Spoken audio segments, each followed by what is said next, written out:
But again, and now this is huge, right, for all of you. So if I kept making that trade, right now, you guys know you should be buying calls down here, right? You should buy calls on support, right? Everybody knows that. I say it all the time, right? Calls here because we want it to bounce and go. Yes. Okay, good.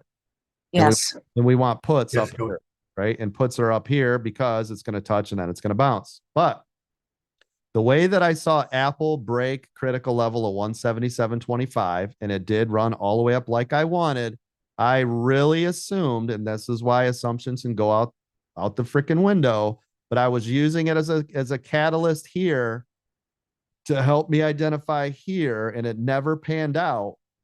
But you would have hammered it again right here. And the reason I'm saying all this is because if I failed on it on this one and I had my stop, I get stopped out.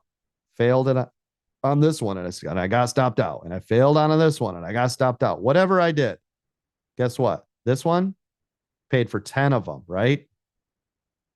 So even if you're wrong,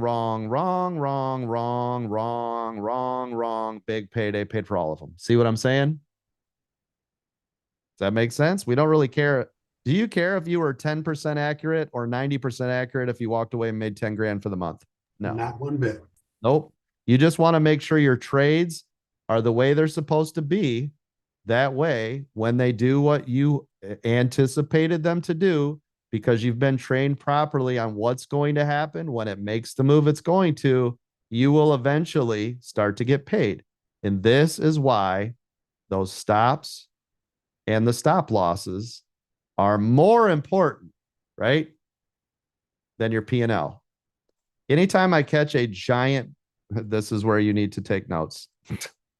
Anytime I catch a giant bleed out, meaning a big red candle, even if it's real quick, I will jump in it. I don't care if the second I start to see this, I will get in this monster, right? When it's like, I will immediately flip my screen, boom, jump in it, because typically there will still be a tail end of it that I'll still make money from.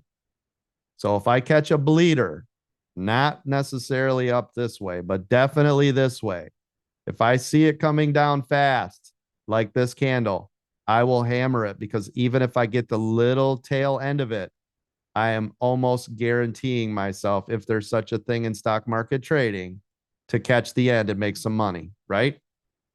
I'll do that Coach. every time. There's a golden nugget for all of you. Coach, look at Netflix. It's doing exactly what you're Thank talking you, about. coach. Appreciate that. Thank you very Yep. much. Oh, yep, I see it. Netflix. Wow. Ooh, yeah. Oh, double bottom. See it? Look at that.